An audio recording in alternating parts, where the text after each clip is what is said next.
uncertainties. So thank you very much for your attention. Thank you.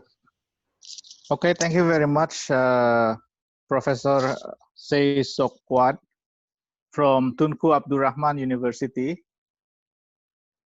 I hope the situation with the MCO can resume soon, but we actually don't know until when it will end. Yeah, that's right.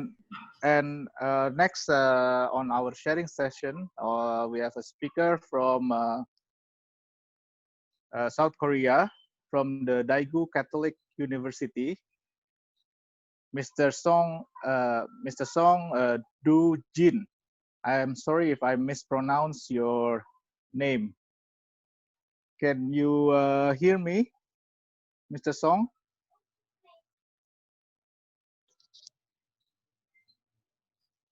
Hello?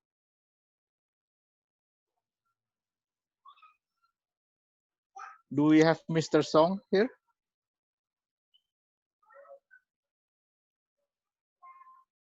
Okay, now. Mr. Song, are you on? Yeah. Yes. Can you hear me? Yes, Mr. Song, please, the floor is yours. Okay.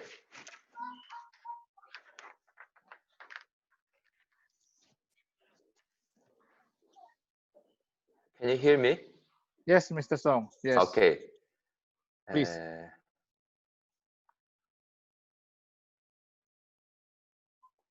Yes. Nice to meet you. I am from Daegu Catholic University in Korea. So we are partner. Good morning. Let's introduce.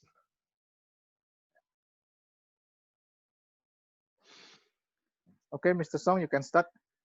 Okay.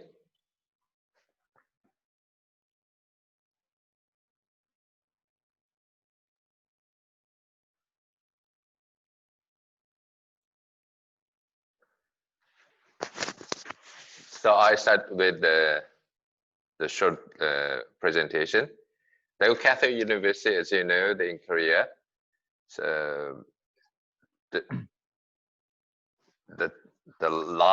last month, probably you have heard about the Daegu due to the coronavirus 19, because the first city in Korea was spread out as all and at the end of the February, but now our city is quite good condition to control all the situation. Still, we don't have the last couple of days, we don't have the new symptoms, the patients. But Daegu is located here in the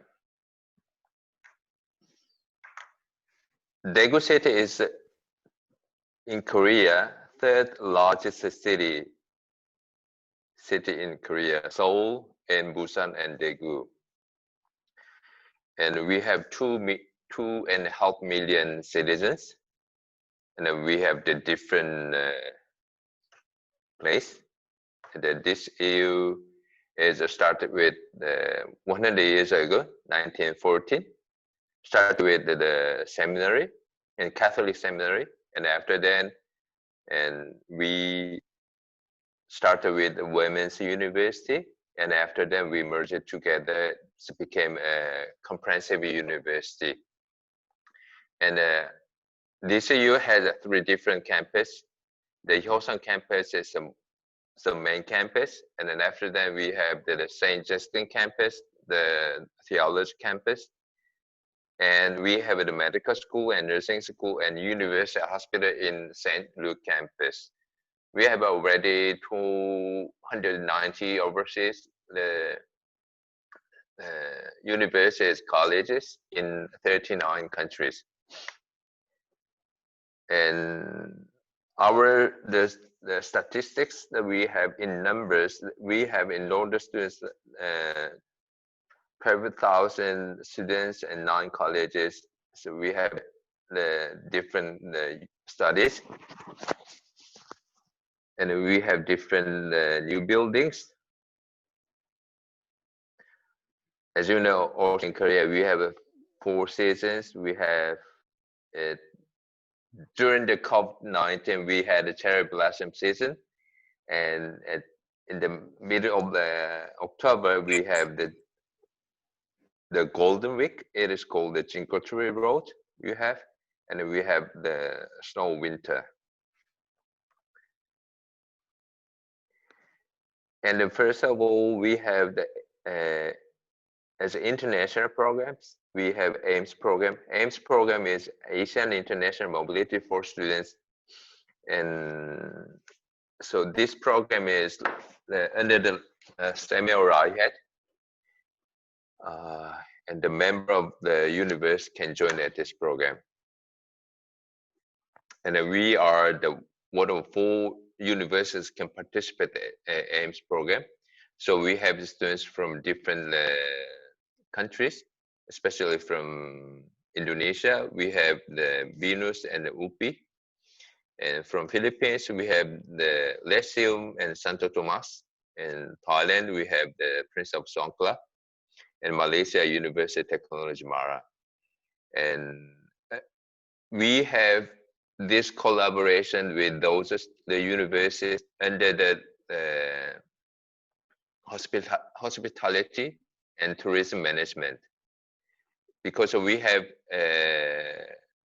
international medical management program either. So we offer different programs.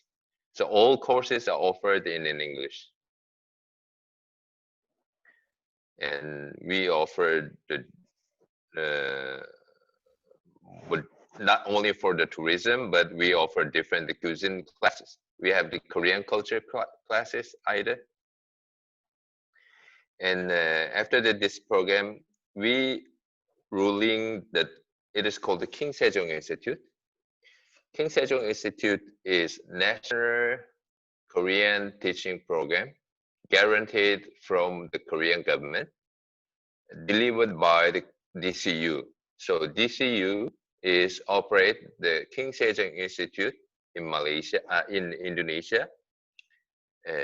So nowadays also King Sejong Institute Malaysia in Jakarta, we offer in online. So because we do not offer in offline courses, so we offer the online course. And plus we operate also King Sejong Institute in Kyrgyzstan and in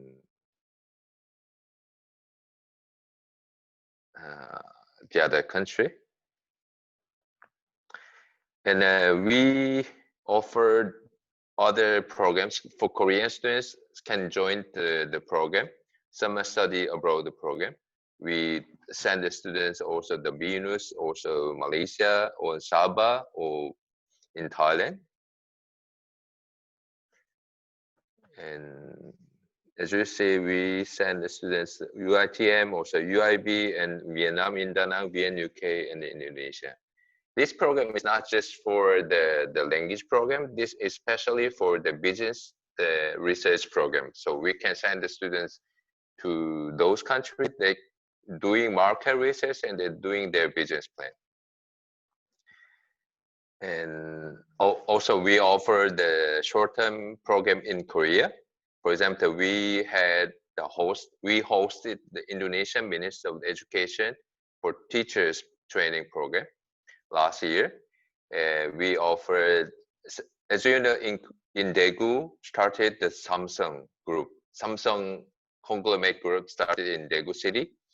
So they have it is called the Samsung campus. So we have the joint program with the Samsung campus. So we deployed the program also with this at the Samsung campus. So they start the different experiences either. For the international students program, we offer the initial adjustment support program. When they arrived in Korea, we offer the different program either. And we offer body program. We offer also cross culture awareness program. This is under the UNESCO. We offered also the tutoring program for not only for the Korean, also for the major program. And we offer international culture experience. As you read it also either.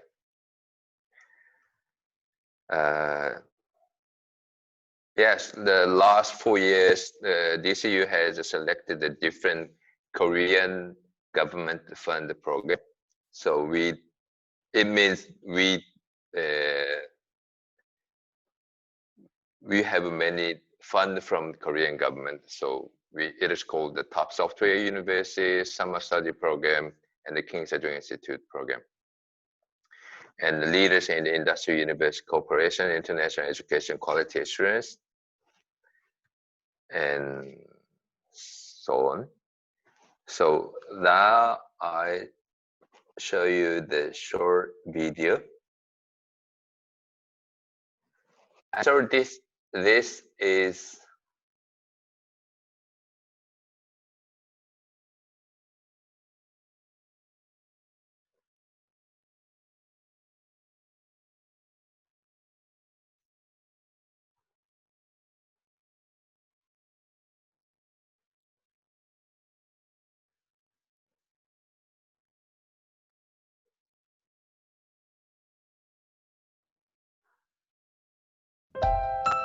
Apa itu universitas? Orang berbakat seperti apa yang harus dilatih oleh universitas?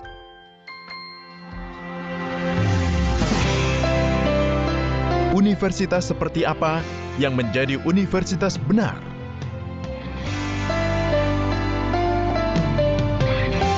Universitas Katolik Teguh berpikir bahwa universitas yang sesungguhnya adalah universitas yang membimbing siswa tentang cara hidup yang baik daripada cara menjadi seseorang. Seseorang yang dapat membuktikan kasih dan pelayanan. Seseorang dengan pemikiran yang sehat, yang menciptakan masyarakat sehat.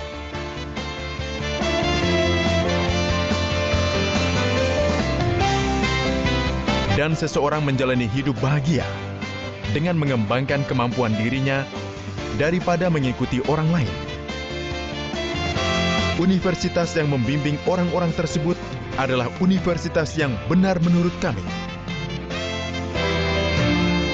Universitas Katolik Teguh yang menyemai benih pendidikan di tanah tandus dan gelap pada masa penjajahan Jepang tahun 1914.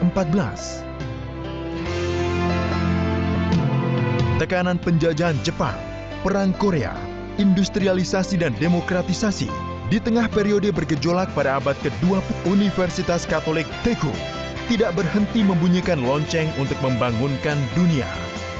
Dengan satu determinasi yang teguh, yaitu menjadi universitas yang baik dan benar. Sekarang, Universitas Katolik Teguh ini telah berkembang menjadi salah satu universitas terbesar dari semua perguruan tinggi Katolik di Korea dan mewakili daerah serta menjadi universitas besar yang mewakili Korea.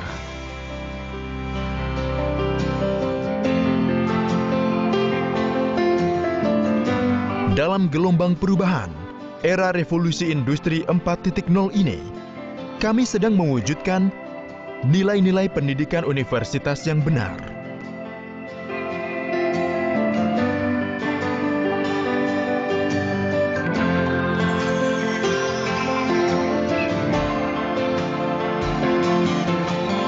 Pendidikan dengan menghormati manusia dan kehadiran cinta kasih.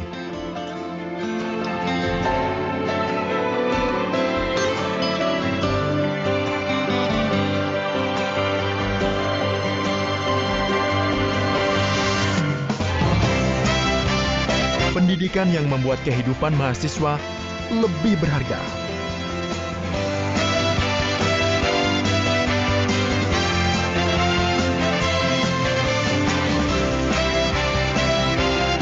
Pendidikan yang mengembangkan diri untuk masa depan, bukan untuk masa lalu.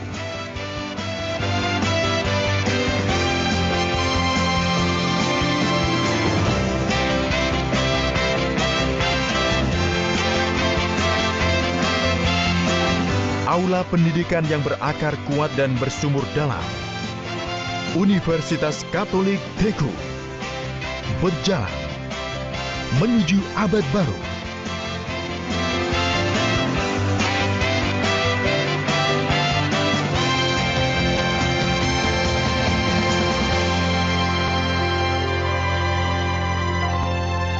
Sebagai universitas yang benar.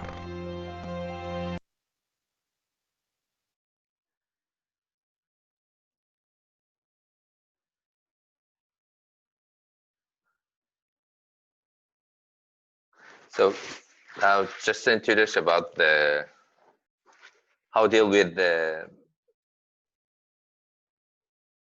our COVID-19.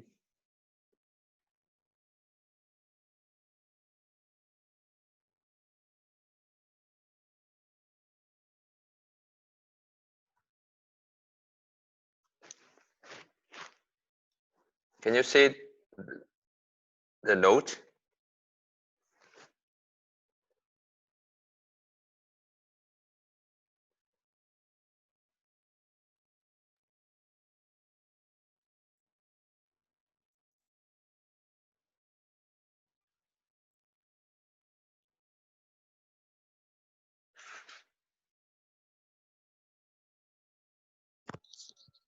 Yes, Mr. Song.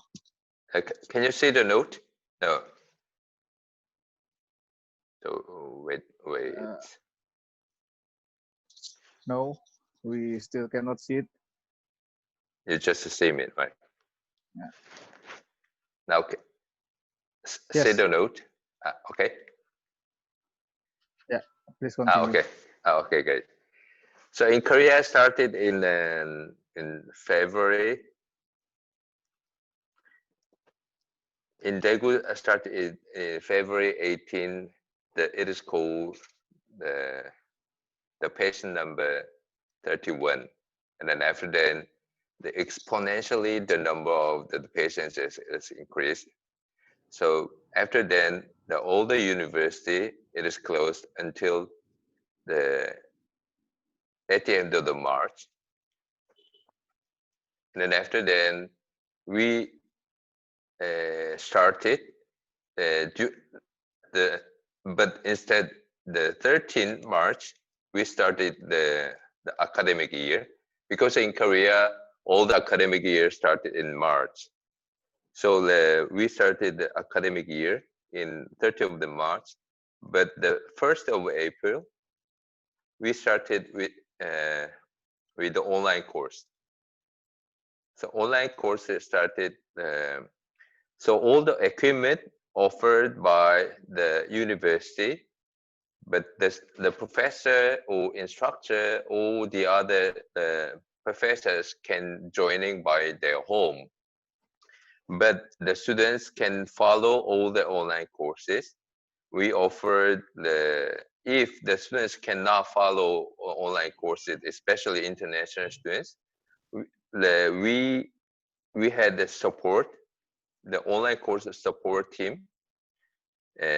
So we help them to how to solve the technical issues for sorry.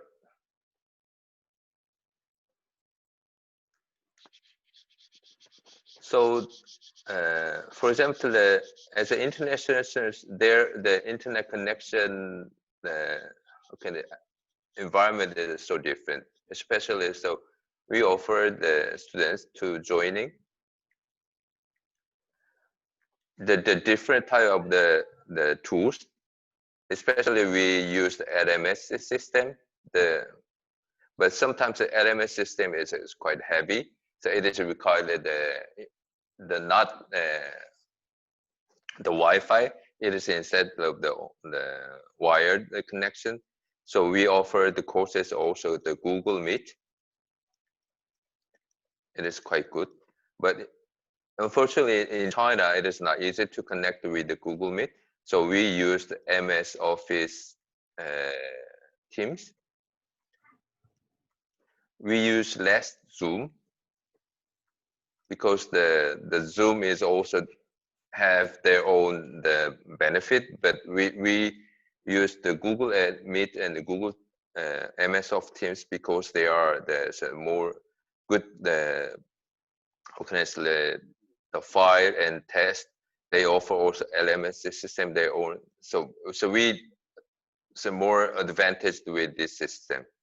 So this is some kind of our tools. And from last week, we started to invite the students in on-campus classes, because some students it is required to take they need to take the lab. They need the lab and the music. They need to practical class. So before enter the class, we recorded to the temperature check.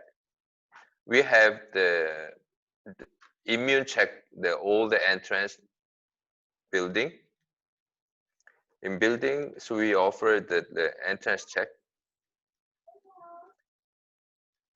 And sometimes we ask them the health check, because we offer the different the COVID-19 test.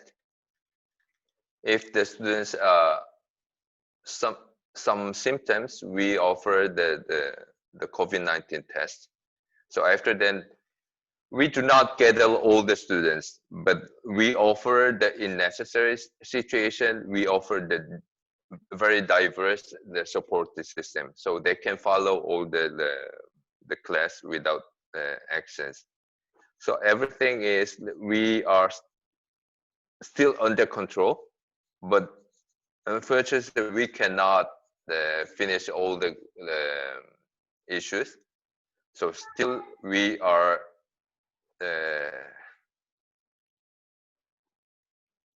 taking the online course, but we expecting, or we worry about also, we need to continue online class from also the next semester. It means the September of 2020, we need to continue also the online course. However, for international students, we have the Korean language classes. Korean Language Institute, we offer the online course, but they are very helpful. And also if the students wants to re-enter to Korea called DCU, it is required to 14 days quarantine. So we offer the dormitory or the home. Then after then, we offer the different support system to support the international students and Korean students either. But the big issue is that we cannot gather in mass the competition or such other events. But however, so we continue to develop or support by the online class. As you mentioned before, all the guest lecturers, it's not easy, but however, we can adapt and adjust our plan to support the students. Okay, this is my presentation is done. If do you have any questions, please let me know. Thank you, Mr. Song. Thank you. I think your country, Korea, is famous for being swiftly in flattening the curve recently. Yes, But, because we will. Yes, please. Oh no, we just our focus is a massive test. So if international students enter in Korea, for example, the students arrive next week, that all the students, all the DCU international students, when they arrive in Korea, they come to our campus, and just before enter the campus, we send it to do a COVID-19 test. It's free of charge. because otherwise we cannot guarantee all the community. So we offer also this service either. Okay. Okay. Thank you, Mr. Song. We save Thank it you. for the question and answer session. Yeah, Next, okay. we have our next speaker from Nanjing, Nanjing Xiaochuang University, Mrs. Sophie Mu. Are you on? Yes, I'm on. Can you hear me? Yes, I can hear you clearly. Can Okay. the floor is yours. So please Thank you. share us your experience from the so-called ground zero from China. Thank you. Thank you, Paresa. Good morning, Pak Arif. Maybe now is noon time, and for all participants, my name is Sophie. Sophie Mo. I'm representative from Nanjing Xiaochuang University in Nanjing, China. Maybe today I'll be sharing about how we handle our students, because I believe that other participants is already sharing about the system on online class and international collaboration. Our university is in Nanjing and belong to Nanjing municipal government. We have 2 campuses. Right now, I will discuss about how China handle the students. Next, please. Next, please. As you know, that China is the first country that affected by the COVID-19. At that time, actually, we already have a winter holiday. We have a winter holiday starting at January 10th. So we don't have a student at our campus because the winter holiday at that time is near the Chinese New Year. So every student is back to their hometown. We back to campus in 25th of February. And then we prepare for the we prepare an online class for the 20,000 students, also for our international program. We have 300 international students for 11 countries. And then also we have a double degree programs with Esa Unggul, and we have an office also in Jakarta, our office in Esa Unggul University. So we not allow students back to the dormitory, back to school. They need to stay at their hometown. We create the apps. That the apps, everybody, including the lecturer, need to sign in and then need to report their body temperature and their condition. So at that apps, we can monitor if our student have a sickness or have a good condition. Next. Next. Okay. No, not this one. Before. Yes. Okay. China, from here, I'm sharing about China system. Okay, China system for university is quite different with other countries. Every student in China need to live and stay in university dormitory. So we have a group. And then we create a group with one counselor for each faculty for each level. So like I have a group with international students from Indonesia. Okay, I need to monitor every student condition. Okay, I need to share with them about their class, and then also students required to upload their daily activity. So if they're active in the group, we know what actually they're doing every day at home, day by day, and then they report to the counselor. And then campus open the online club, because we believe that when people stay at home is like for a long time period. They have a lot of pressure, and at that time we don't have an idea how long we were gonna stay at home. Pada beliau untuk penyadaran bahwa saat ini memang tidak memungkinkan untuk kegiatan fisik bersama. Hi, excuse me. Hilang ya, Mbak Adel? Hello. Ya, oke. Hi. Hello. Iya. Can you Yes. hear me? Yes, There's we can hear the- you. There's another voice. Go on, Madam Yeah. Sophie. Yeah. Go on. Please go ahead. We can hear you. We will. Okay. Next.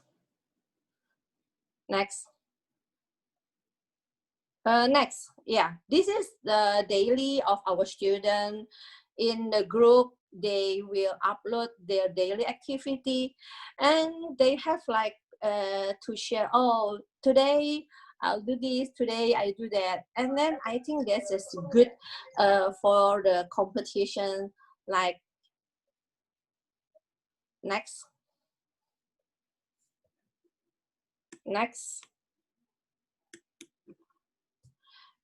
And no, the library, please. The library. And then our library is open for 24/7. We create the ebooks from the library, so every student, they can borrow the ebooks from the library. And also our student at that time have registered for the volunteer. They volunteer in their community, and then also our lecturer is volunteer also.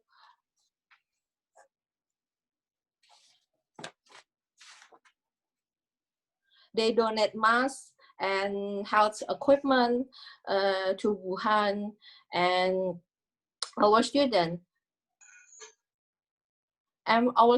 is not only be a volunteer in the community, but some of our students is be a volunteer in the rural area to help the oldest people. Next.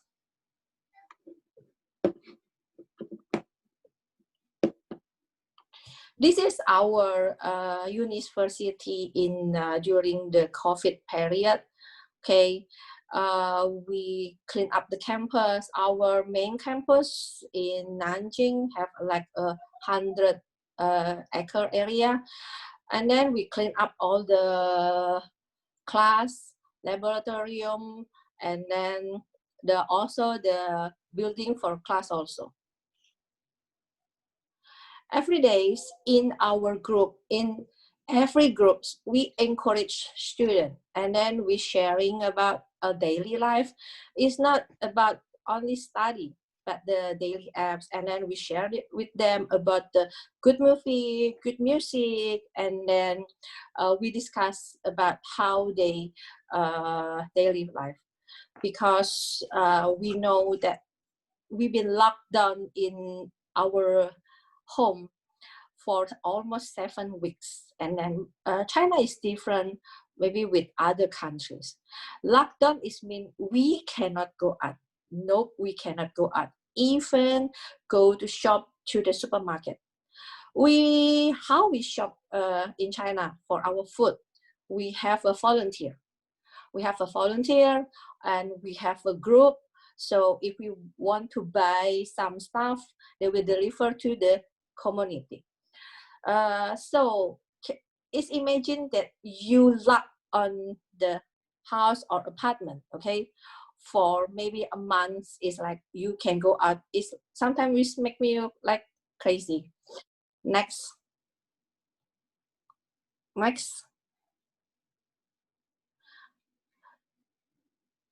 So like we believe that we encourage students to share online about daily life. I think is good for them, good influence for their health. Next.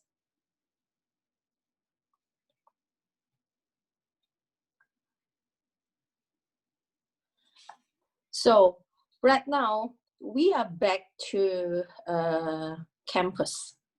After 7 weeks been locked, right now we back to campus on 15th of April.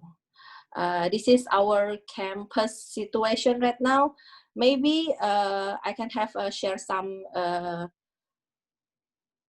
picture about our campus. This is our campus, and then we know that in the spring season in April is the beautiful season in Nanjing. So before we back to campus, we sharing about the picture with our student. And then can we have a video for our campus reopen?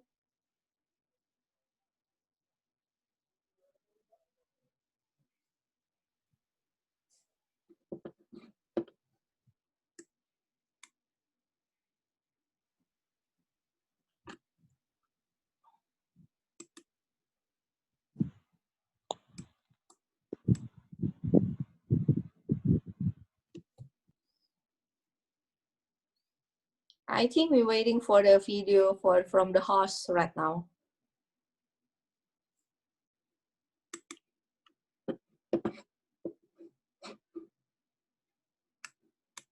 Are you in campus or at home now?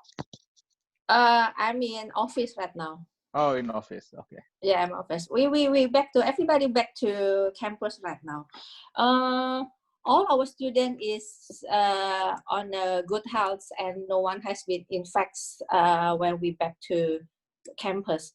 And right now we worry about our international students, because China still closed the border now from for the foreigner. And then now maybe it's a hard time for our international student, and then for the last semester student, because Yeah, I think China locked down not only for foreigners, but also lockdown for Chinese returning national. no, they open for the Chinese returning national. The lockdown okay. only So they reopen. Okay. It's never locked down. It's never closed the border. They never closed the border for the Chinese returning. Yes, as long as you have a Chinese passport, you can enter the country. It's only locked down for the foreigner, including the student have a resident permit. You cannot back to China now. I think they have they can share the video right now. Okay, maybe we back to the. It's okay. Maybe we back to the. No, it cannot. Can you see?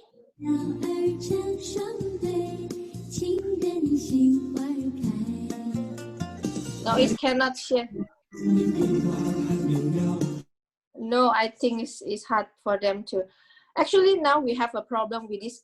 We have a concentrate about our international student and about our last semester student we will graduate. Because right now they maybe have they don't have graduation.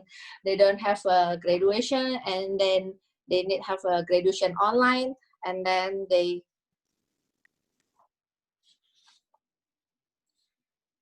Yes. Yes, okay. Next, please. Next, please. This is our campus when there's a lot of flower blooming. Next.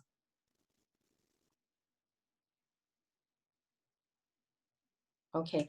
Now we focus actually right now is from our last semester student and how they will graduate, and then because they will have the thesis defense online, and then we now preparing for the next semester new student also, and then we still focus in our international student, because right now if China is not open the border, we have no idea when they will come back to China.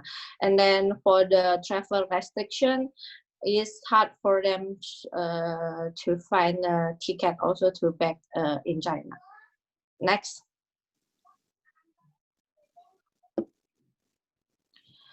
Yeah, after 2 weeks, after 7 weeks of lockdown, now we back to campus on 15th of April. So now we have a class with some restriction. One of our class is cannot more than 60 people. So, and then we need to wear masks now every day. We need to check our body temperature, and then we need to report still reports to our university apps about our condition every day.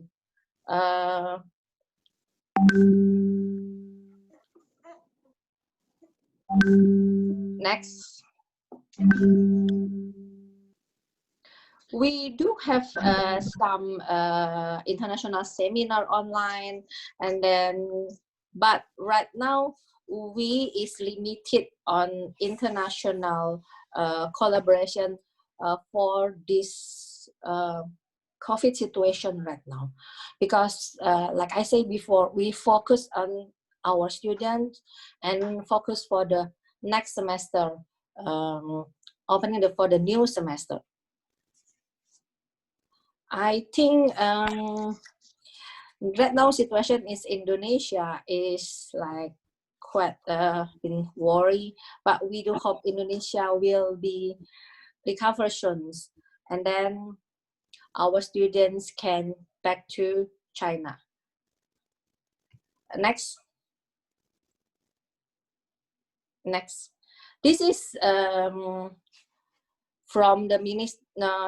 Before this is from Minister of Education that they not allowed foreigners back to China till further notice. So actually that's our worries. We have no idea when our international student will back to China. I think actually I just want to share the video about our campus, but now I think there's some difficulties for them to share the videos. Next, please. This is from our teacher, like we send encourage to our international student. They still have online class till July 17. So our international student in overseas still have an online class till July 17th, and then we have a summer holiday. I think that's from my sharing about how we handle our students during the COVID-19. Thank you, Pak Reza. Thank you, Bu Sophie. It is very interesting on how China is back on its feet again, and while the rest of the world are still struggling to figure out what to do. Yes, and, it's kind of like a. You first. Yes, sorry. Ibu. Yes, because it's kind of like a weird. So we are now in China. We back normal, like a new normal. We back to work, student back to class, but the other countries and our partner is still struggle with the COVID-19. But we hope that in this situation we can help them, and then also we can sharing about our experience how to handle the students during the pandemic COVID-19. Yes, because I still remember that on the last week of February, we are still evacuating students from Wuhan back to Indonesia. Right. Now they cannot go back to China. Actually, it's the same with us. I have a story about our Indonesia student. Our Indonesia student almost at January, 1st of January, back to Indonesia. And then there's still some 3 or 4 students stay in Nanjing. And then we are worried about them, and then we encourage them to back to Indonesia. But at that time, they insist to stay in China.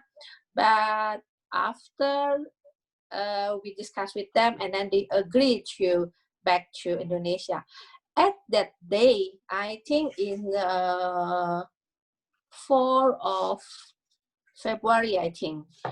In the morning, they went to airport, and suddenly their community called our international office because they found the suspect of COVID-19 in their community area where they stay. They stay in building number 1, I think, and then the suspect in the building number 15. Like, oh my gosh, they already in airport right now. I cannot believe what's happened. If they still stay in that community, I believe they will take them to the hospital and then quarantine them. And actually, we are Nanjing right now. So far, Nanjing have like 10 million people, and then only 93 people have been affected by coronavirus, and everybody is here now, and then no one died in Nanjing City.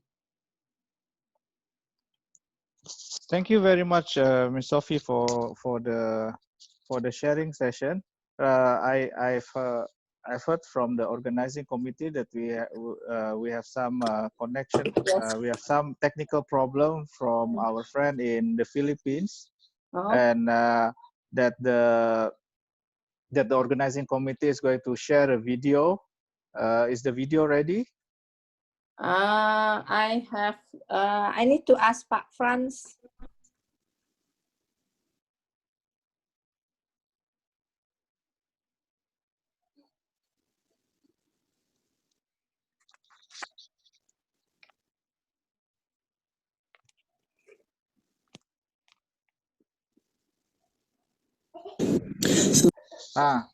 I think the video is ready. Thank you again, Ms. Sophie. We are going to be back in a question and answer session. Okay, thank you, Pak. Right now we are seeing a video from the Philippines. Selamat pagi semuanya. Nama saya Assistant Professor Rolando P. Quinones Jr. from the Polytechnic University of the Philippines, particularly from the PB Open University and the Department of English Foreign Languages and Linguistics. Today, I'm going to share about a short lecture on living with the new normal, the instructional style in the midst of pandemic as applied by the administrators, the faculty members, and the students of the Polytechnic University of the Philippines. For the next slide. Let me first give you a background of the problem. The first case of coronavirus in Metro Manila was traced in the city of San Juan, which is just 2 cities away from our university, and there was no lockdown back then. In February 2020, there was no reported case, and all flights remained stable in and out of the country. However, as far as I remember, the travelers from Wuhan, China were no longer allowed to enter the country. Next slide, please. So, to cut the story short, on March 16, 2020, the President of the Philippines, President Rodrigo Duterte, announced for a community quarantine, wherein people in general shall stay at home.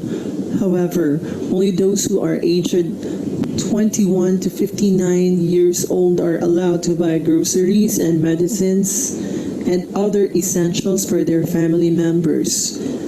So this means that malls, churches, other religious centers, and schools will have to be closed. And the family members will all have to stay together in their house, and you cannot simply transfer from one city to another.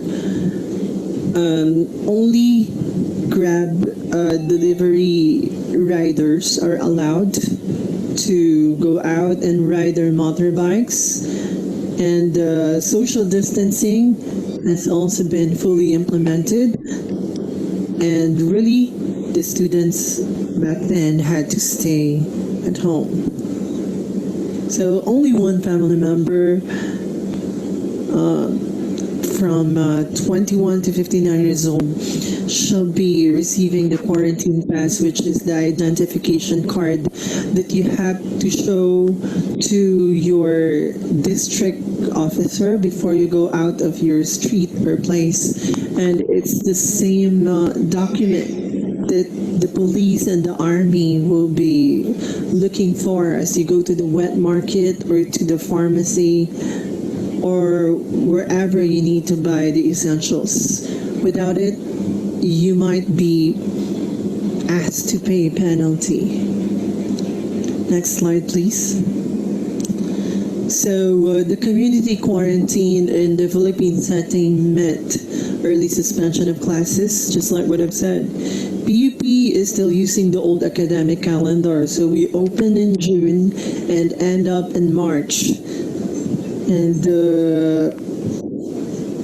early in November, the university agreed to follow the new opening schedule of its classes in August 2020.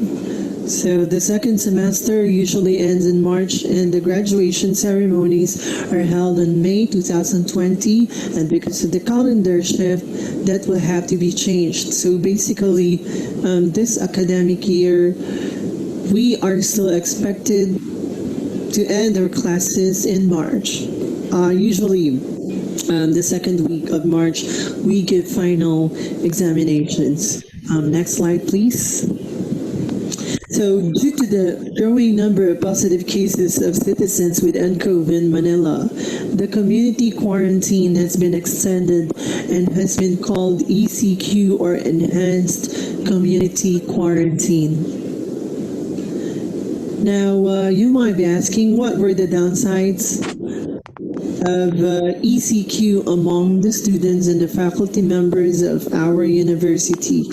So, the university president had to issue a memorandum on the conduct of online final examinations and classes to cover the lost time caused by the ECQ. So just like in an open university or Universita Terbuka,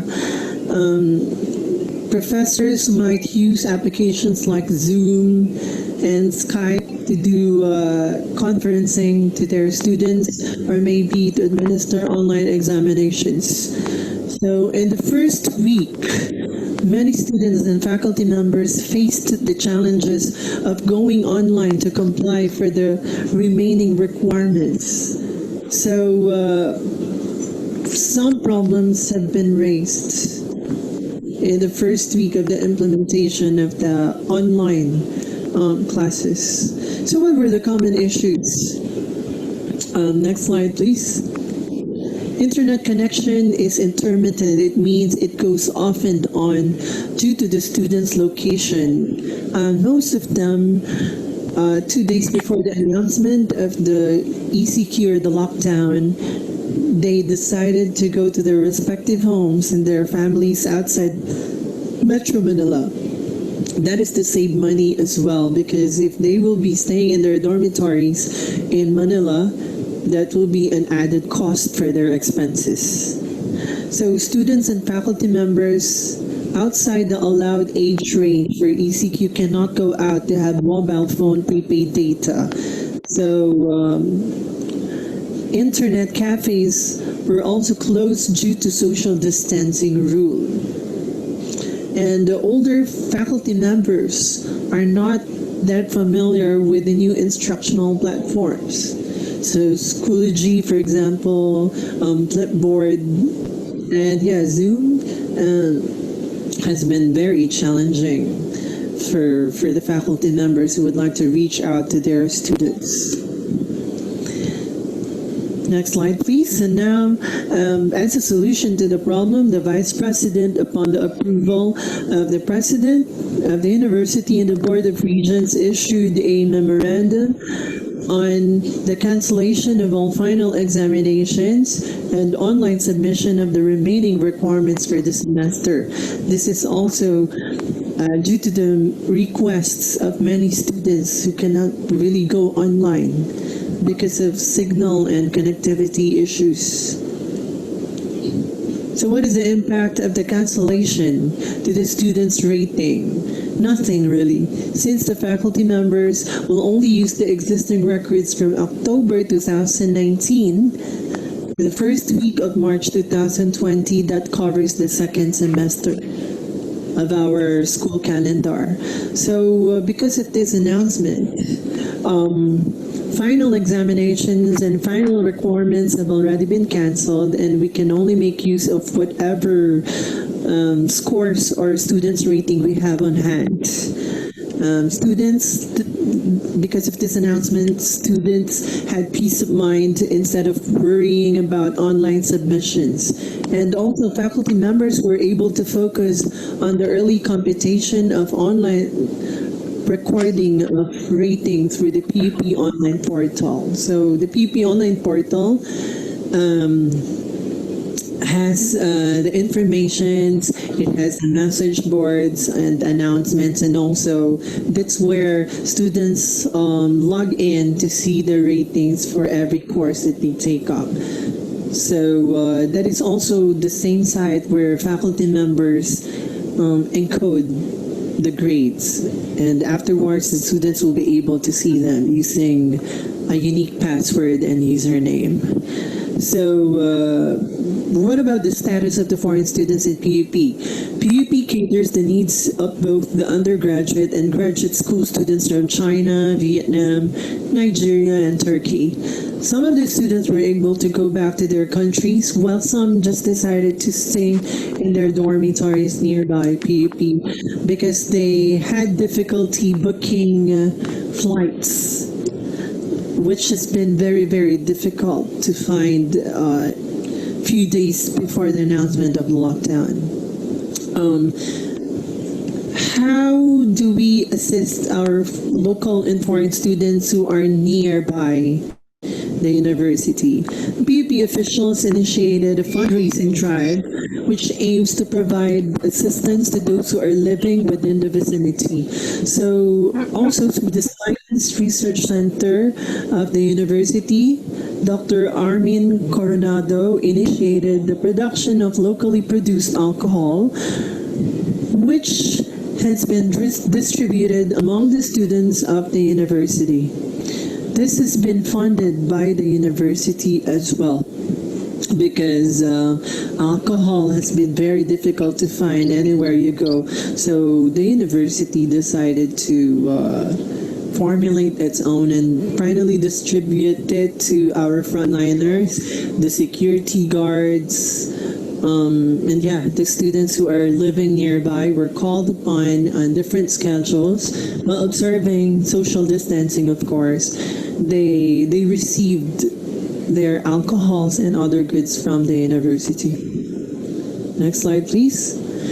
The PUP officials, led by President Manuel M. Muhi and the Community Welfare Training Services Director, Dr. Evelina B. Hacolbia, were able to raise funds for the purchase of rice, food, and toiletries for the needs of the students who are still staying in their dormitories.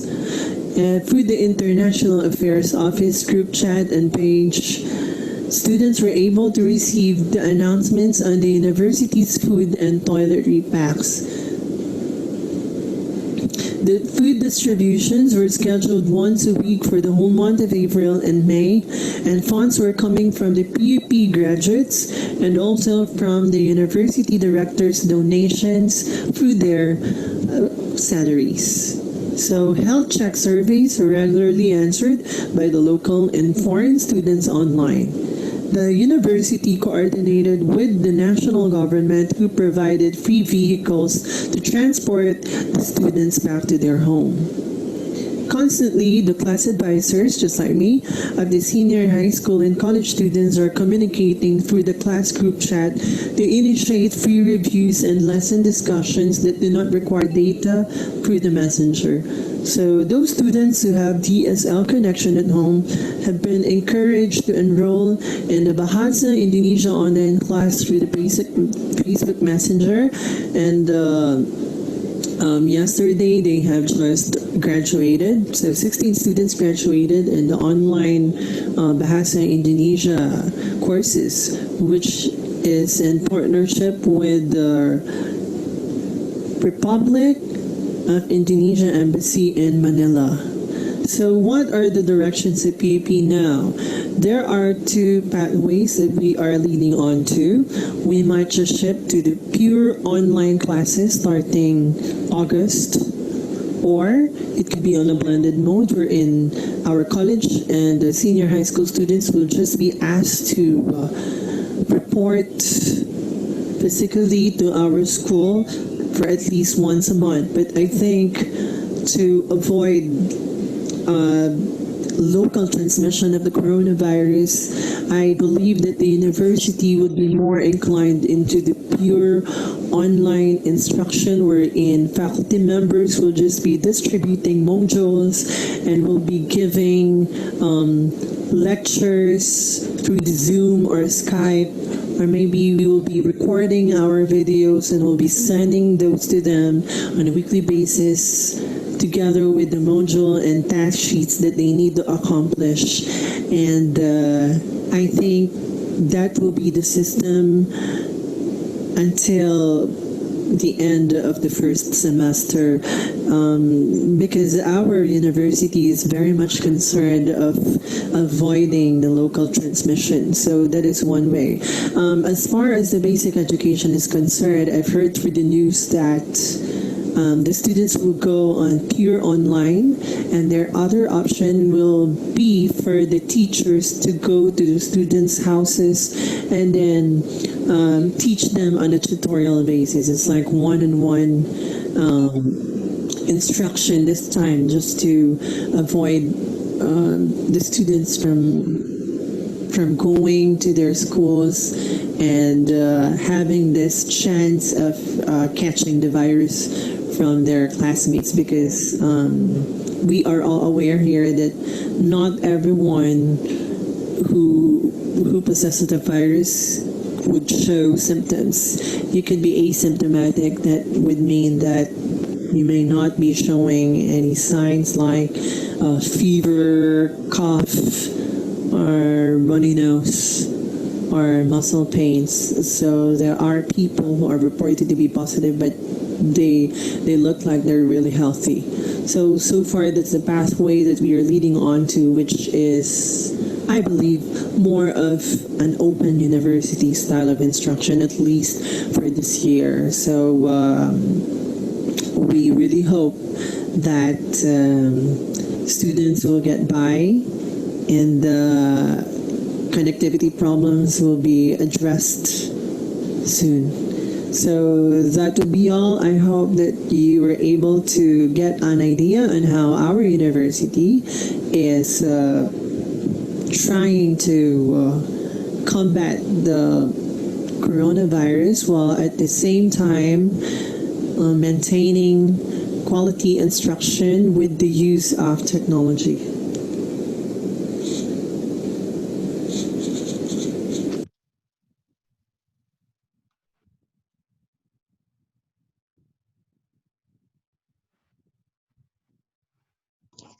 I think we are done with the video presentation from our friend in the Philippines.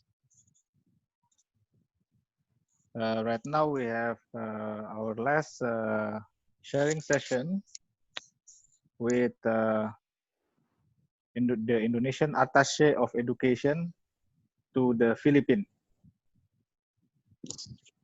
Hello, Ibu. Hello. Can you hear me? Yes. Ibu, Thank you. My name can you hear is. me? Yes. Yes, Ibu Can you Lily. hear me? Ibu. Yes, Ibu Lily. Okay. Yeah, thank you very much. Yeah. Thank Okay. you. My name Please, is. the floor is yours. Okay. Thank you.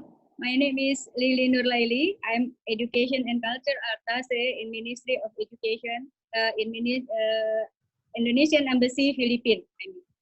I just want to give explanation about the regulation from our ministry. Ministry of Education and Culture requests overseas education students to not traveling back to Indonesia until the situation is safe and conducive. However, based on preliminary information on the education and culture attaché in their respective accreditation countries, there is a situation that requires overseas Indonesian students to return to Indonesia. The Ministry of Education and Culture can help coordinate the limited return of Indonesian students who meet the following criteria. One completed his studies on April until May 2020 as evidenced by a letter of graduation from the university and his residence permits period had expired, so he has required to return to his homeland at it and condition of the COVID-19 pandemic. A second, students who are still studying but are required by the campus or country where the currently reside to return to Indonesia has evidence by document issued by campus authority or the local state government. If they arrive in Indonesia, Ministry of Education give facilities, quarantine 2 weeks is free. And then that is attaché education, all of the country, I mean the 16 country attaché education have regulation like that. And then we give donation for student, Indonesian student in the country. For example, we give food and money for the support student if they have very difficult to found food or something else. And then the last, I just give information. In Philippines, we have 700 Indonesian language for foreign speaker. But because of the situation, only several schools already using Messenger to online. For example, Ateneo, PUP, NCCA, National Culture, NCEU, UP, and then Indonesian Embassy. That is just our information for the duty, education, and culture attaché in Manila. Thank you very much. Okay, you are done, Ibu. Thank you. Oh, thank you. Right now, maybe we can start the discussion. How about this? The organizing committee. Any comments? Can we start the discussion? Can we open the question and answer session? Okay. Yes. Before that, for the people that just joined the webinar, we would like to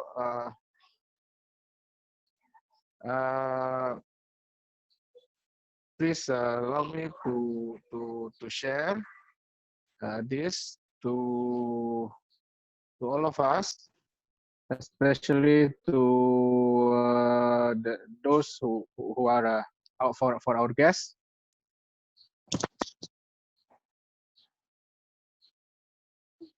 This one is the COVID-19 numbers in Indonesia.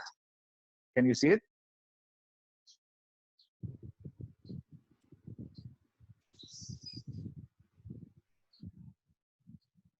Wait.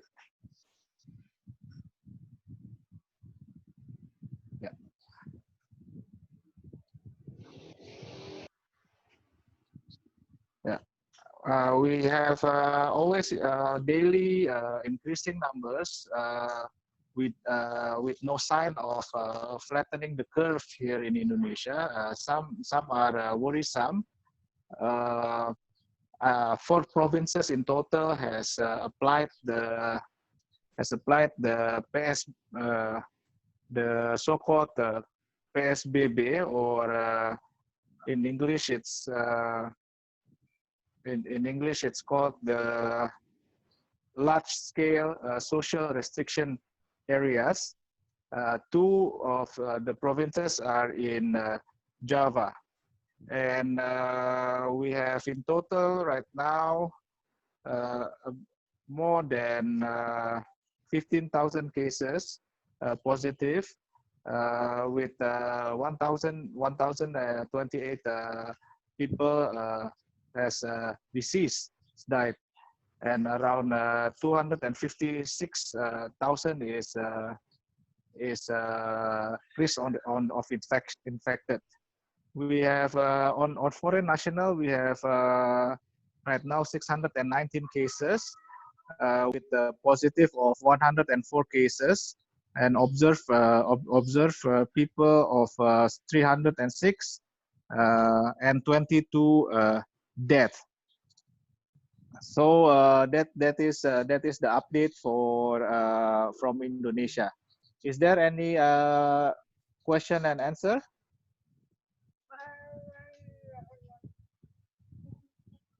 Hello, is there any question?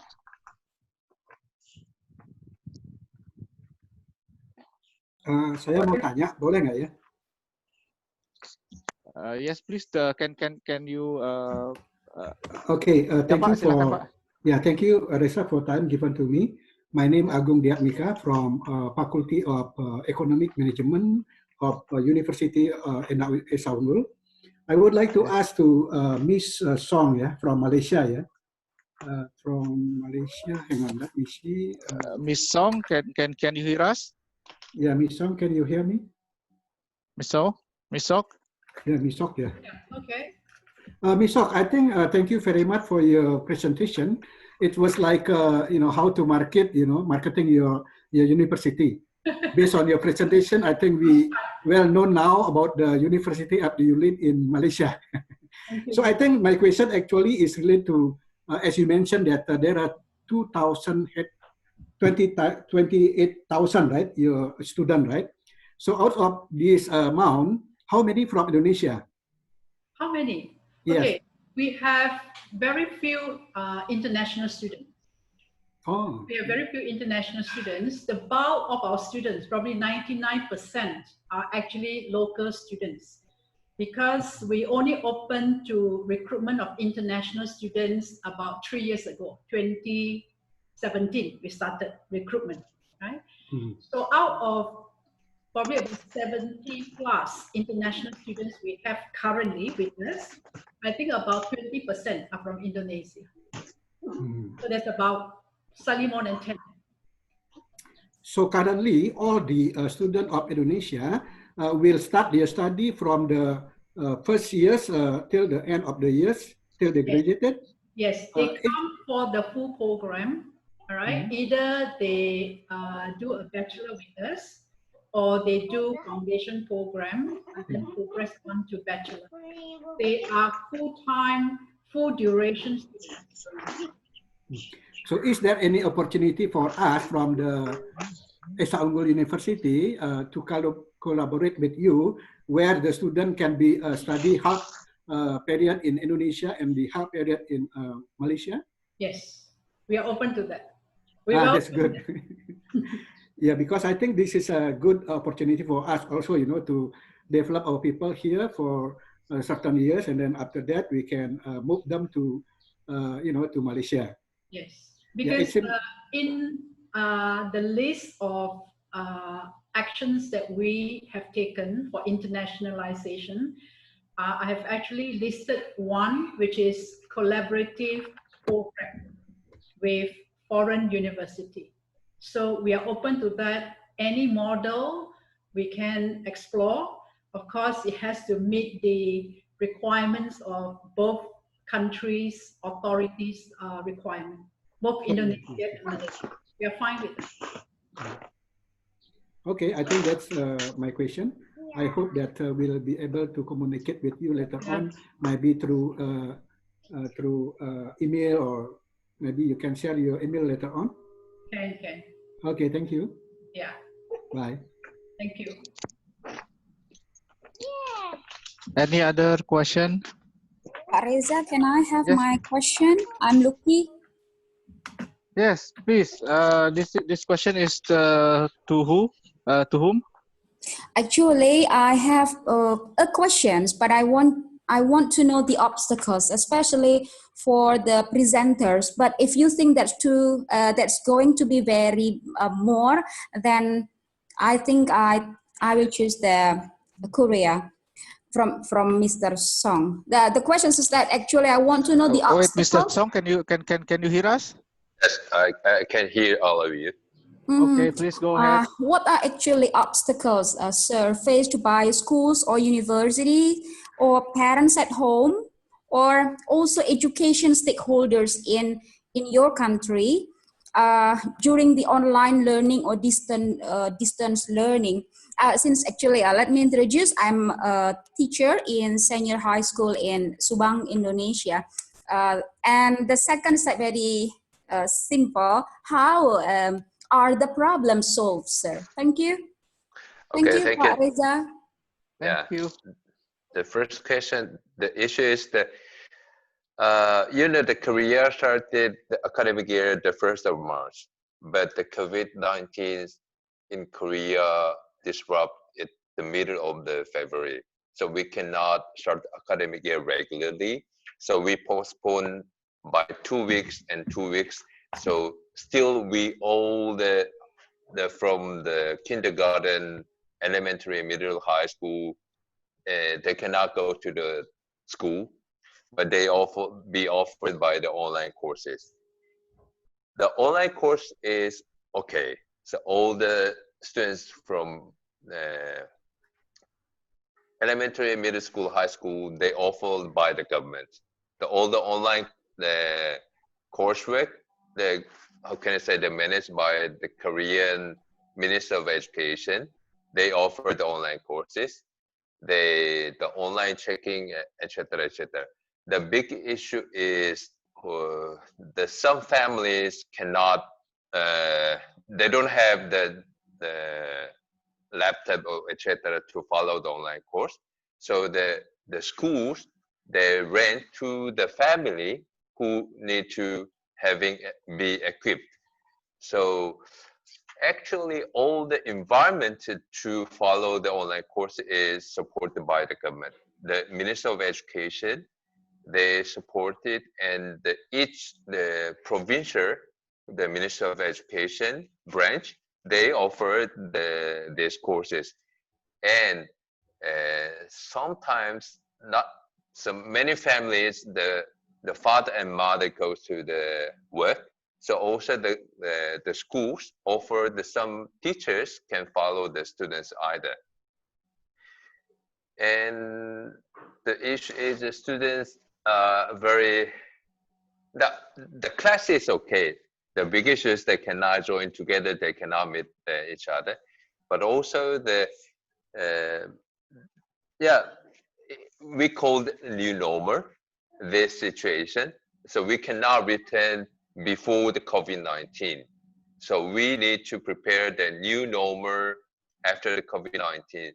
So all the contents of the study, probably we go to the online, but the other activity we follow to the short-term seminar or in offline courses, but with the severe immune control system.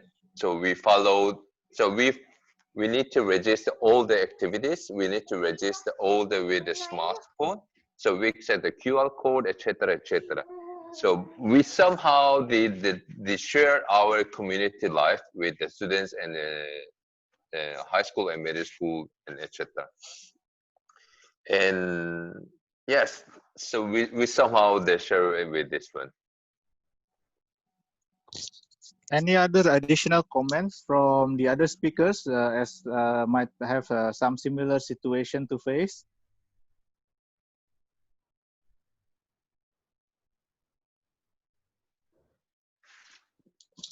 Any other question? Is it clear enough, the answer?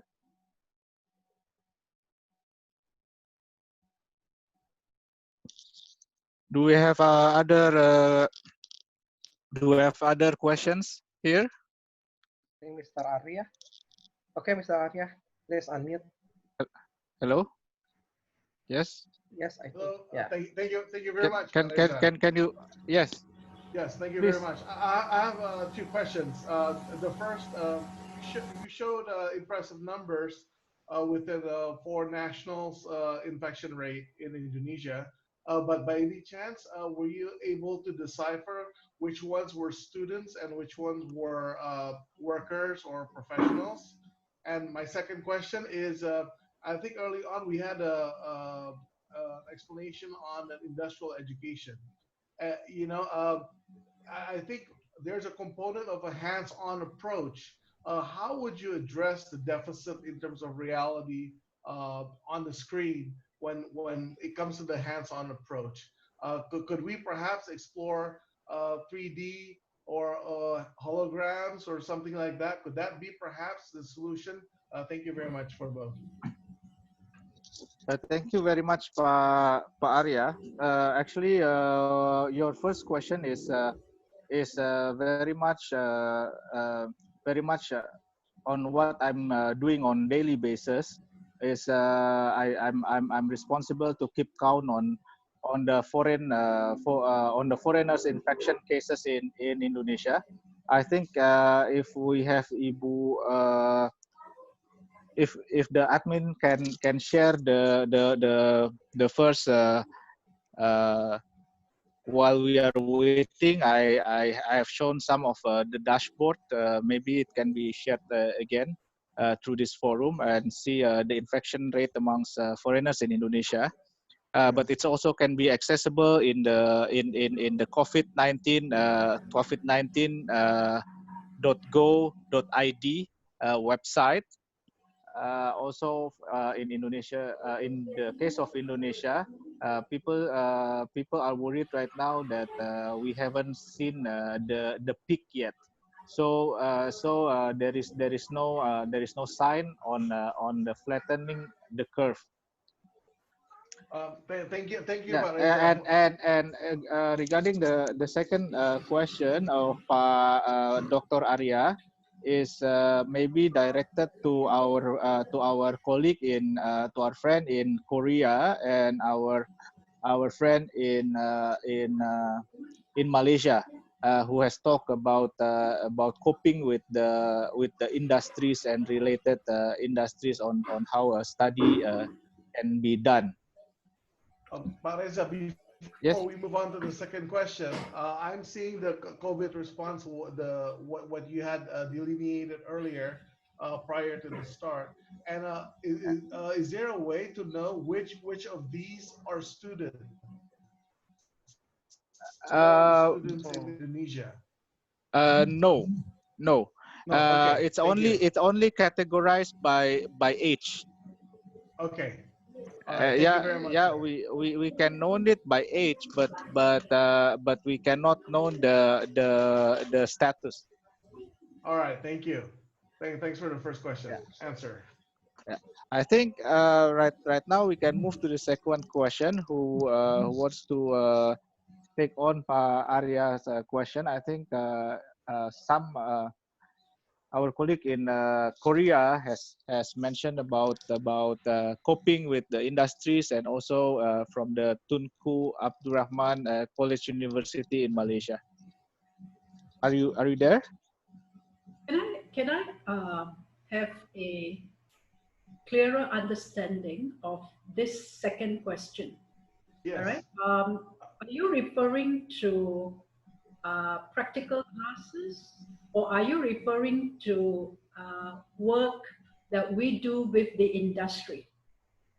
I'm referring to both, because for example, chemistry and physics, you need laboratories. And of course, for example, applied mechanics, you need to have experiments. What challenges are you facing when trying to converge those with the online mode of learning? I imagine it would be pretty challenging, but I also imagine many in the educational sector has yet figured out to how to solve this issue to the point whereby the use of holograms and 3D technologies or even 3D printing is implemented. Tutup kamar saya, Mai. Biar. Thank you very much. Enggak, jangan sekarang lagi kotor. Tutup aja dulu, nanti aja. Debunya banyak. Yeah, I think I mentioned practical classes. All right. Of course, for us, we offer a wide range of different discipline of studies. All right. Now, our instruction to the lecturers is that if the practical classes could be conducted using simulation, then you can have it online. If there is no so-called a good substitute, then it should be what they call priority will be given to them once the government allows us to open up, to reopen the campus. So which means that if they need to go to lab, for example, doing some chemistry experiments and so on. So this will be given the priority to go back to the campus when the campus is reopened, because we believe that even if the government were to allow students to go back, there will always be some SOP. So you can't have all the students back. So our plan is those that really need to use the equipment or to use very specific software which are available in the campus, they will be given the priority to go back. So there will still be face-to-face option later on. Now, in the event that the situation worsened in Malaysia, then our plan is to reschedule this module to the following semester. Okay. So there is no definite answer, because there are certain modules where you simply can't do online from the practical, right? But there are others that you could use simulation. But simulation is never the same as face-to-face. The experience is different. But if the lecturer feels that the simulation can actually help students to achieve the course learning outcome, the program learning outcome, we will encourage that. But if the lecturer feels very strongly that part of it, or a certain portion of that, needs to be face-to-face, then it has to be delayed. Delayed in the sense that you go back to the campus when the campus reopens. But if totally not possible, all right, totally not possible, and the term time is running now, so we would actually ask the faculty to reschedule that particular module to the following semester. That is our current decision. All right. Now, when the MCO started in Malaysia, we were actually in towards the end of our semester, where we had a short semester that runs from March to late April. So by then, we have already completed about 3/4 of our semesters when the MCO started. So it doesn't affect us that much, because the semester ended on 10th of May, right? But coming semester, which we are going to start on 15th of June, now this semester will run until end of September. Now this is the decision given to the lecturers. If you think simulation is possible without affecting students' ability to achieve the learning outcome for that module and for that program, then you go with simulation online. If not possible, then faculty must advise or must propose whether to reschedule that module to the following semester. It could be early next year, or can it be done partly simulation and partly face-to-face. But you have to take the risk. Face-to-face can only be done if the government allows us to reopen the campus. We believe if the current situation in Malaysia were to improve further, schools will be reopened, IHLs will be reopened, all right? Hopefully, we do not have a second wave. That is what everyone is praying for. Because now with the economy gradually reopened, there is movement of people now, all right? So everyone is expecting that schools, IHL, will be reopened soon if the current situation continues to improve. Okay. Okay, thank you very much. I have a message to convey here from the international from the organizing committee. That they said that it's we are done for the session for today. We hope that we can have more session like this, but more on the discussion side. If you still have questions, please send an email to international.office@esaunggul.ac.id. I think the admin of the meeting can share the email address here later on, and so please direct the question at that email, international.office@esaunggul.ac.id. Okay. Thank you very. Yes. I just opened the chat session. Right? Yes. The group chat. I realized there is one question where it mentioned about comparing the experience of face-to-face and online learning. All right. How would students view this experience, and how would they compare with face-to-face, and what would be their comments or feedback in respect of fees payable to institutions of higher learning? All right, so I think that question is interesting because that is one of the most common questions we receive in Malaysia. So if, let's say, it has to be answered via email and so on and so forth, right? We are more than happy to share what is happening in Malaysia, because I think it's the same for parents and also the students. Or maybe you can propose another session where the student can share. Indeed.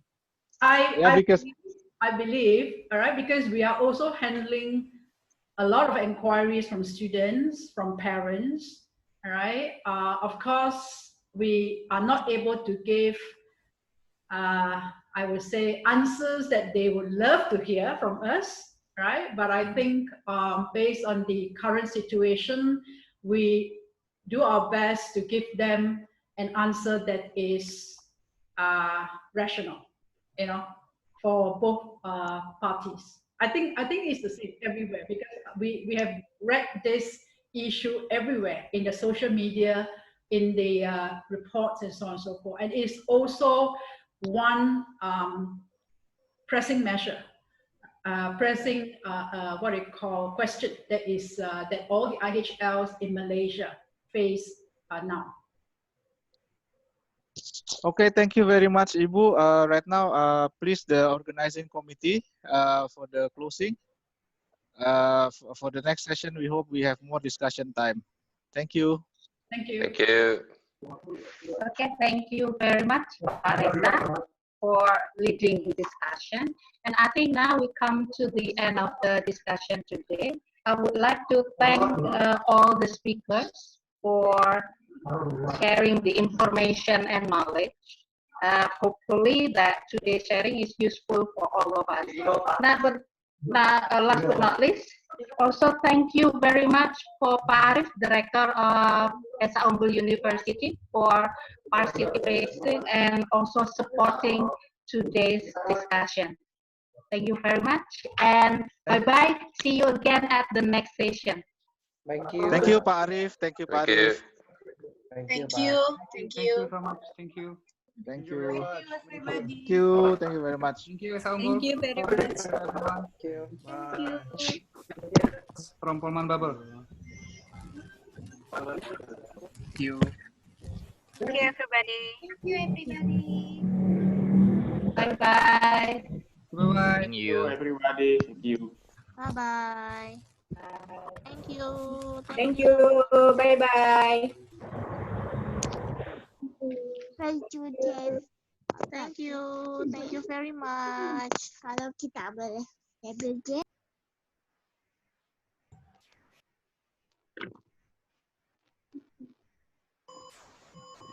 Thank you, everybody. Bye-bye. Assalamualaikum.